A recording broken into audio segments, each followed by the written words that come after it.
So this was the Kevin Love play that was going around Twitter last night. Basically, ref throws it to Kevin Love. He just throws it in like that. Basically just not caring at all. And there you go, the Raptors get a 3 out of it. This looks like a guy who is mentally checked out of the Cleveland Cavaliers, pretty much. You see his teammates. It's mainly a look of like, wait, what? I think they might have thought it was like a stoppage in play, or they're just in complete disbelief. I don't really know. And yeah, man, that's that. The only other thing I could think of is that Kevin Love just didn't mean to do this, and he does that, and he didn't think it was going to go in or whatever. I don't know. Since when do the refs pass to the inbounder from half court? They don't. I think that's why Love reacted that way. Maybe. Paul Pierce reveals what he's doing now after getting fired from ESPN. I'm pretty sure he was already doing this, wasn't he? Now he can just be open about it. Chris Paul, insane circus shot late in the fourth. Yeah, I really wanted to watch this game, but I was watching Spurs Wizards, and it was good. And it went to overtime, so I didn't get to watch any of this, but I have seen this. He's like fallen over practically, and he just makes the thing anyway. Yeah, future Knicks point guard killing the Knicks in this game. That's a joke, Suns fans. Chris Paul will come back, don't worry. The T-Wolves, who entered tonight with 44 losses, swept the season series against the 44-win Utah Jazz. The Wolves are kind of fun. I mean, it's tough to get super invested because they're out of the race, but you got the Towns elbow action. You got Edwards, who's better and playing in pick and rolls and stuff and shooting his wild three-pointers sometimes. D'Lo's doing his normal thing. You've got Naz Reid, who looks like a pretty alright NBA player. It's an okay watch if you got nothing else going on. Gobert leaves D'Lo wide open for the layup. Where is Gobert? Alright, so they're going to run some screen stuff with Towns, which forces the defense to freak out, of course. Gobert...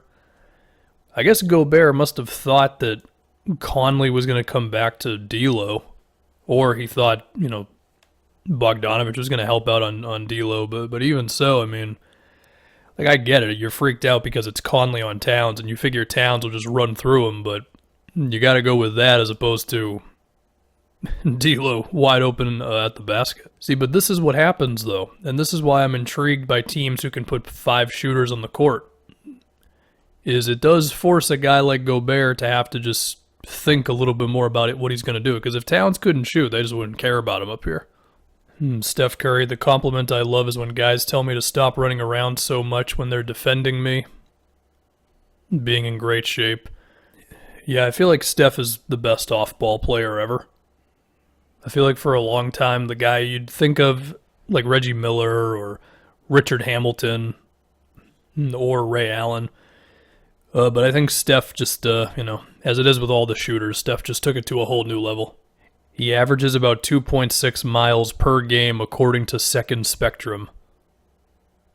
In 34 minutes while spending half the time in a switching defense and a not insignificant amount of time face-up dribbling. Yeah, NBA players are way more athletic than you and me.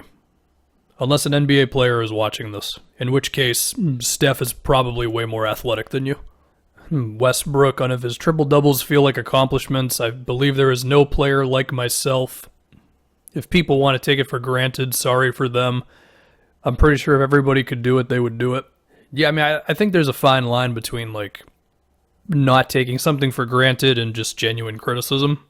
But sometimes it does feel like it goes a little too far with Russ, And that's probably just a thing with like NBA fandom nowadays, because we see guys every single day and we can nitpick everything, so people are always going to find something to downplay. It's like it's my guy versus everybody else, and it's part of the reason why Twitter's like kind of lame now. It just seems like nowadays it's all about like making some tweet that's got like 7 lines of stats with the picture of the guy at the end being like, this guy's better than all these guys. And it's just like, bro, no one cares, okay?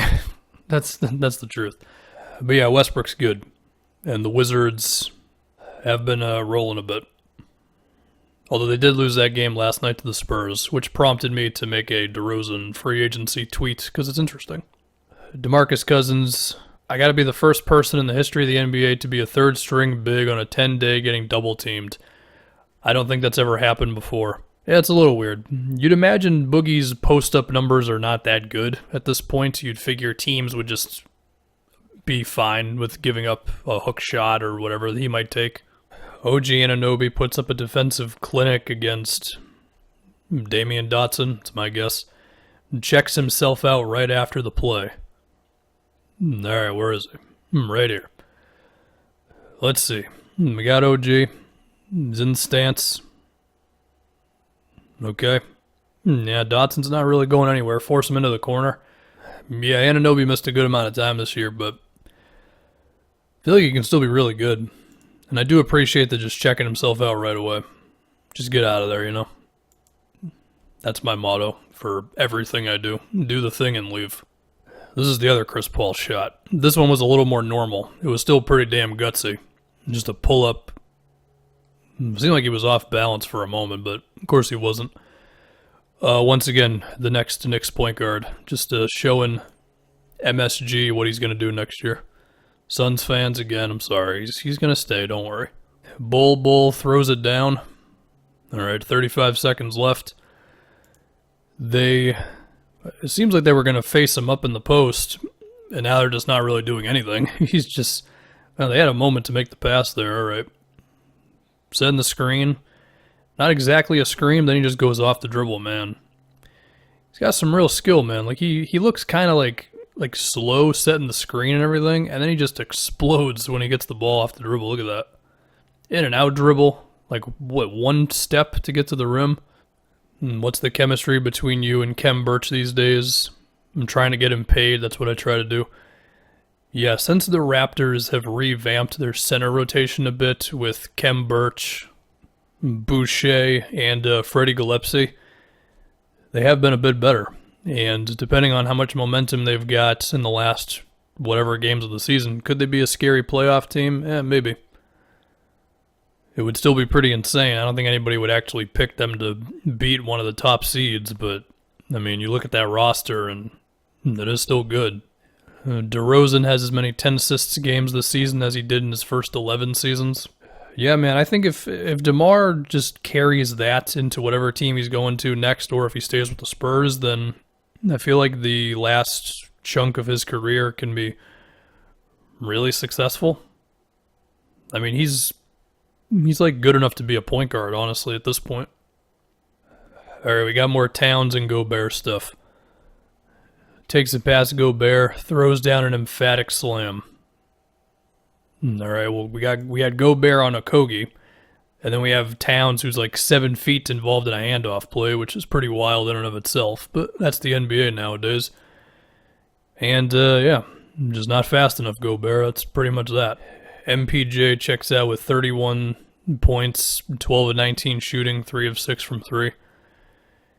MPJ's averages since Murray went down, 26 points, 59% shooting. Yeah, man, I'm telling you, like, he's great right now. And he's the main reason why I believe the Nuggets are still scary in the playoffs. Like, yeah, they're not as good, of course, but, I mean, they still got guys moving. You still have to guard most of their dudes. It's not like they're replacing Murray with guys who you can just completely ignore. At the same time, they are projected to get the Lakers in round 1, and if the Lakers are healthy, well, then that might be it for the Nuggets. Let's see, we got Charles Oakley talking about something.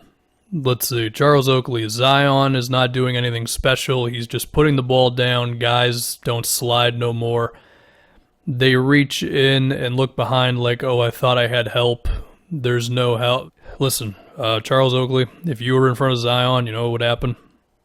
He would do the same thing he's doing to everybody else to you. He would get by you, he would spin by you, he would do whatever he's doing, and he would get to the rim, alright? Just slide your feet. That one simple trick baffles Zion. It's like Charles Oakley believes that defenders just stopped moving, like, after he retired, I guess. Oh, Oakley's back. Told Anthony Davis about 6 years ago, you're not a three-point shooter, you're the best thing since sliced cheese, mid-range, athletic. Why do you want to shoot threes? I heard Coach say he should take 5 or 6 a game. Why? Well, Charles, it's very simple. The Lakers have determined that Anthony Davis can shoot a few threes a game to simply develop that part of his game while not taking so many that it hurts him or the team overall. All right, let's look at Drummond getting dunked on, and then we're out of here. Oakley throws it down on Drummond.